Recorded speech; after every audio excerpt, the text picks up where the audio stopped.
Three hungry young men were sitting at the edge of a murky river, and across the banks they could smell fish being cooked over the fire. And so all of them sat dreaming of eating freshly caught and deliciously cooked fish.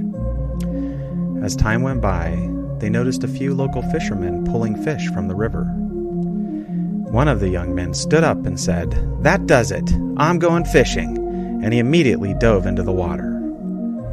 He began diving under the water and coming back up repeatedly. Over and over he did this.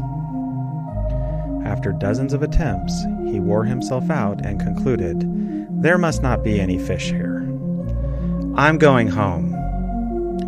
And so he hopped out of the water, both tired and wet, and began his journey back home. The other two boys watched their defeated friend walk away. They concluded that the friend obviously had been doing something wrong since the fishermen were still catching fish. And so they began to observe the fishermen. As they watched, they noticed another young man come walking up to the river. This young man said to them, "Looking forward to another good day of fishing."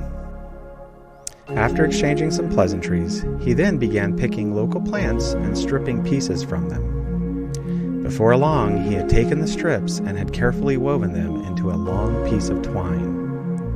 Next, he grabbed a piece of wood and carved it into a very sharp-looking hook and attached it, along with a few pebbles, to the newly made twine. The two hungry boys watched in fascination as the young man pulled a bug from under a rock and placed it on the hook, and then he tossed the whole thing into the river. Before long, he pulled a large fish from the river attached to the end of his twine. The now starving boys spoke to each other. "Wow," they said. "We could definitely do that." However, one of the boys, after thinking for a moment, looked at the other and said, "That seems like too much work. I think I'm just going to head home." And so he got up and began the journey home. The last boy sat there for a few minutes, just thinking. Then he quickly got to work doing exactly what he had observed the young fishermen doing. And after some trial and error, he eventually had a functional fishing line and soon caught himself a fish. He happily headed home with his newly acquired meal to share with his family.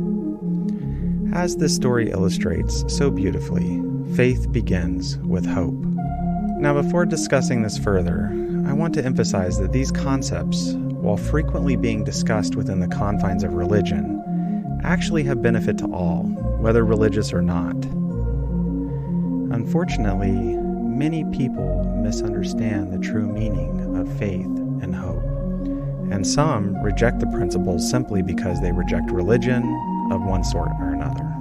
This is a perfect example of the proverbial throwing out the baby with the bathwater. These are actual principles upon which all humans both exist and thrive. Allow me to explain. As previously mentioned, faith begins with hope. And hope is a combination of desire and belief. The first young man who had jumped into the river had plenty of hope, but without faith, he eventually walked away, unsuccessful in his endeavors. Frequently, people intermingle the concepts of faith and hope. They think that faith is nothing but the combination of desire and belief, and are often deeply troubled when things don't work out the way they hoped for. Many problems in the world today stem from the confusion of hope and faith. Hope can exist without any real empirical evidence, and although we can't really know anything with absolute certainty, we can start with hope. We can step out into the unknown darkness with desire and belief, and subsequently develop faith. Faith is when we combine hope with that empirical evidence. When this occurs, we develop true clarity and better understand the principles governing what we need to do in order to accomplish something. In the story, the two boys who watched the young fishermen had both developed faith. They combined hope and evidence to have faith in how catch a fish. However, only one of them chose to put the work in that would lead to achieving his goal. Without action, faith lacks the power to create. Thus, creation is built upon faith, while faith is built upon hope. And finally, the last young man, filled with both faith and hope, chose to bring his fish home to share with his family. This is charity.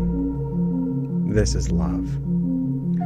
It is the use of faith to bring about the reality of others' hopes. One can simply hope and still be successful thanks to the charity or love of others who have faith. Thank you so much for watching. I hope that this video was educational and allowed one to dive a little deeper into the concepts of faith and hope and love and apply those things in our lives in a realistic manner that makes sense outside of religious division and confines. If you liked, please hit the like button and subscribe.